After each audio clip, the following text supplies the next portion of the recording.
The implosion of the Biden campaign is accelerating. Calls are growing from within Democrat circles for Biden to step down or at the very least step aside following his disastrous Trump debate. The debate in which, of course, Biden showed his largely impaired cognitive function for all the world to see. Now, the White House has been trying, though, to desperately throw any excuse at the wall that they can, hoping that something will stick to help stem the bleeding from the public collapse of their president during the debate night. Excuses from the White House have varied, but the latest and greatest of these is that Joe Biden was just tired during the debate night. White House Press Secretary Karine Jean-Pierre, for example, gave the amusingly bad excuse that Joe Biden was just worn out from having traveled 6 times.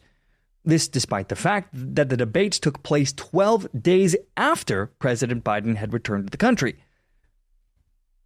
And now the Biden campaign has even more disastrous news on their hands.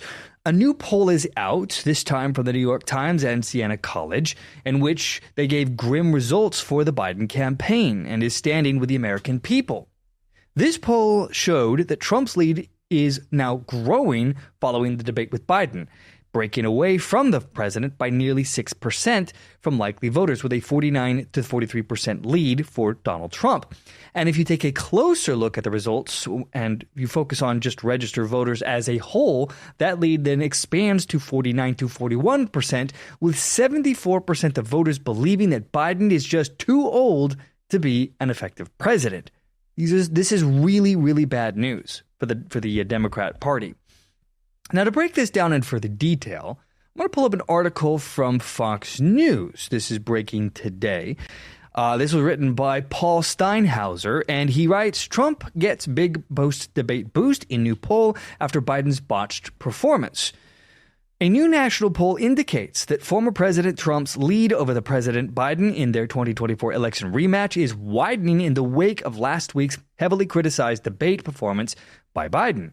And the survey released Wednesday by the New York Times and Siena College spotlights a surge in concerns that the 81-year-old Biden, the oldest president in the nation's history, is unable to govern the nation effectively.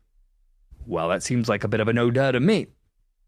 Anyway, the article goes on to write, Biden is facing the roughest stretch of his more than year-long campaign for a second term in the White House. This after his halting delivery and stumbling answers at the debate with Trump in Atlanta, Georgia, sparked widespread panic within the Democratic Party and spurred calls from the political pundits, editorial writers, and some party donors for Biden to step aside as the party's 2024 standard bearer. Which, to reference the video that I put up yesterday, none of Biden's mental decline was actually a surprise for any of these people within the Democratic Party.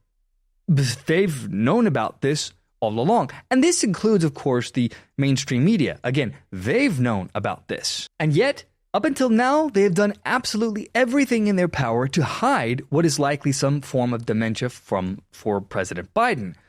But now that the American people, the average normies who don't pay close attention to politics on a day-to-day basis, have been exposed to the horrendous status of Biden's mental status, the Democrat Party and the news media are trying to move mountains to both remove Biden from running for president and to try and fool the American people into thinking that they, specifically the media, as well as the Democrat Party, were unaware of Biden's mental decline.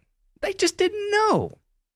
They, the media in particular, are trying to do everything that they can to shift the focus away from them and the fact that they have been lying to the American people for some time about Biden's cognitive status. You see, the danger for the media here is the lie is so blatant, it's so obvious that they risk the average viewer becoming aware of their involvement in the story, which could lead to a loss of trust from the mass of viewers that watch their programming. And this is something that they desperately want to avoid. So take that as you will. Now, continuing on with this story here from Fox News, Paul writes, additionally, in the last 24 hours, a small but increasing number of House Democrats have also urged the president to end his re-election bid. The president is scheduled to huddle Wednesday evening with Democratic governors and congressional leaders in the wake of the debate debacle. However, Biden's campaign has repeatedly insisted that the president has no intention of dropping out of the race. And here's where they get to the meat of the poll. Fox News writes, according to the poll, Trump now tops Biden 49 to 43% among likely voters nationwide, which is a 3-point swing towards the presumptive GOP presidential nominee from the previous New York Times Siena College poll from just a week ago. And Trump's lead over Biden edges up to a 49 to 41% among the larger pool of registered voters. But there were more red flags for Biden in the poll besides troubling top-line numbers. Nearly 3/4 of those surveyed viewed Biden as just too old for the job, up 5 points since the debate. Concerns about the president's age among Democrats spiked 8 points to 59%, and nearly 8 in 10 independents also said that they viewed Biden as too old to serve in the White House. These are disastrous numbers. Now, Fox does point out that there was some good news, or at least a little bit of good news in the poll for Biden here. He narrowed his deficit with Trump among independent voters, but that came at the expense of his erosion among Democrats and Trump's improvement with Republicans. Also, they point out the percentage of Democrats who said Biden should no longer be the party's presidential nominee edged up rather than surging to new heights. Now, ahead of the poll's release on Wednesday afternoon, the Biden campaign sent out a fresh all-staff memo in an attempt to calm concerns about his chances of being reelected. The memo, obtained by Fox News, highlights internal campaign polling that shows a still close race with Trump.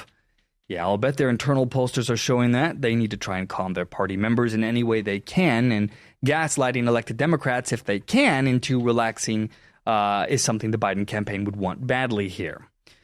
Anyway, Fox News goes on to write, the memo read, "We are going to see a few polls come out today. We want you all to hear from us on what we know internally and what we expect to come externally. Polls are a snapshot in time, and we should all expect them to continue to fluctuate. It'll take a few weeks, not a few days, to get a full picture of the race. Oh, I bet it will."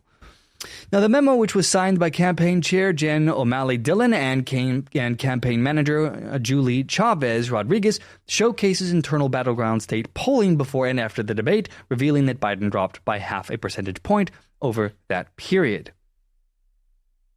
And they also point to the New York Times poll, which had yet to be released when the memo was issued, and they emphasize that we should all keep in mind that just last week, the New York Times themselves acknowledged that they are often a polling outlier. The poll was conducted entirely after the debate on Friday through Tuesday, June 28th through July 2nd, with 1,532 registered voters nationwide questioned. So the bottom line here is this. This is disastrous news for the Biden campaign, and it's just one in a string of these. The Biden administration has been reeling since the debate, and the Democrat Party appears split, with the leaders of the party publicly defending the president in any way that they can, while many other Democrats around the edges are acknowledging the truth of the situation and calling for Biden to drop out. And of course, in the mix of all of this is the Biden family. Jill Biden, in particular, comes across as power-hungry. She's willing, it seems, to drag her husband's corpse across the finish line if she has to maintain her place in power. Which then begs the question, what can they do, the Democrat Party, if anything, to convince her husband to drop out? Or at least to get her to try and convince her husband to drop out. Now, in due time, we're going to find out, of course, because time has a way of doing that. And naturally, here on this channel, we'll be keeping an eye on this story as it continues to develop. From the To Be Frank show, I am Adrian, my friends. Thanks for watching. I'll see you all in the next video.